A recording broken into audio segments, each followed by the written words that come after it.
Hello everybody, so just two tasks for this week's inspection. You've got to get into the feeder, make sure the syrup levels are topped up, and then also when you go through your frame, see if you can find any queen cells or queen cups and remove any that you find. Typically this time of the year, the number of inspections that we do and the invasiveness of the inspections should be declining, but with the number of beekeepers reporting swarming still occurring, we should probably be on the safe side and still be looking for queen cells for at least the next week or so. I find this late in the year, out of 10 frames in the box, it's probably only one or two that you still have concerns with. It's quite disruptive to be taking a hive apart and doing a full inspection. So what I've started doing is I take a thumbtack and I just push it down into the frame and I mark the frame that I have a problem with. That way next week when I come back to do an inspection on the hive again, I don't need to take all the frames out. I just pull the frame or two that I have concerns with. I inspect the frame, see if the conditions improved, and then put it back in. Much less disruptive for the hive. A lot of the questions that came in over the weekend were about winterizing, so we'll jump right in and we'll cover all the wintering topics over the next few weeks. One of the first questions that came up was about keeping rodents out of your hive during the winter. And here in Newfoundland, there's two types of rodents that we should be concerned with as beekeepers. The first is mice and the second one is shrews. The mice will move into your hive during the winter. They live inside the hive because they're using the heat. They'll eat the honey, they'll eat the wax while they're in the hive. The shrews are a bit different because they live outside the hive, but they come into the hive, and rather than the honey and the wax, the shrews are there to eat the bees. Both of these types of rodents are dealt with the same guard that you have. Shrews are a lot smaller than mice, but the spacing on these guards is still able to keep out the shrews. You'll hear some people say you should be using 1/4 inch hardware cloth to keep shrews out. The problem with 1/4 inch hardware cloth is it's actually a little bit too small. The openings in 1/4 inch hardware cloth are so small that it'll often knock the pollen off the bees, so they're short on nutrition if they're not able to bring in pollen. And the mortuary bees are also unable to pull dead bees out of the hive. So rather than clear the dead bees pile up inside the hive, and that causes a dampness issue, which could be fatal to the hive.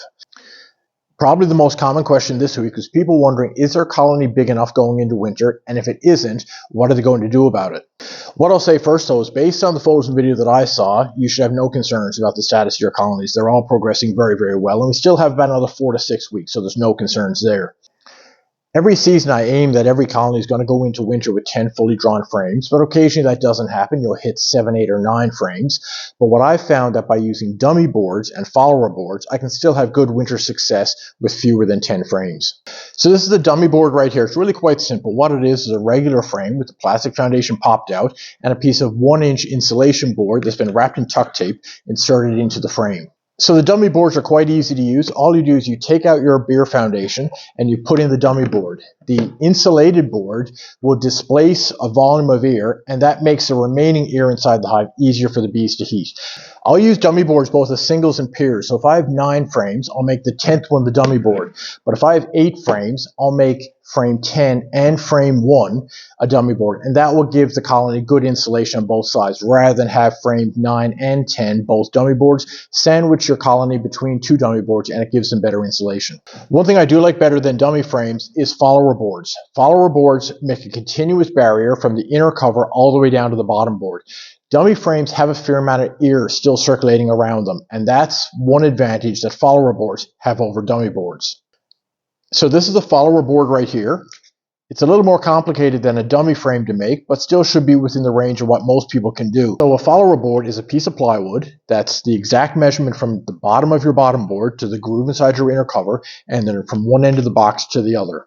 So you then take a piece of wood and you cut it the length of your frame rest and the thickness of your frame rest and glue and nail that piece of wood onto your plywood. Then take a piece of 1-inch insulation board, cut it the exact dimensions of your plywood, and glue it onto your plywood. So 2 things that I like about follower boards. One is that it creates that continuous barrier, so it regulates temperature better, but it makes the hive customizable. With follower boards, you can have anything from a 1-frame hive up to a 8-frame hive by using your follower boards. Because say if it's the summer and I have a 3-frame nuke right here, I can use follower boards on either side, and it makes it easier for that nuke to regulate the temperature inside this smaller space. So I do something a little different during the winter. Rather than leave an air gap the way I do during the summer, I fill it with this styrofoam insulation board. So using either 1-inch or 2-inch pieces, you fill that gap.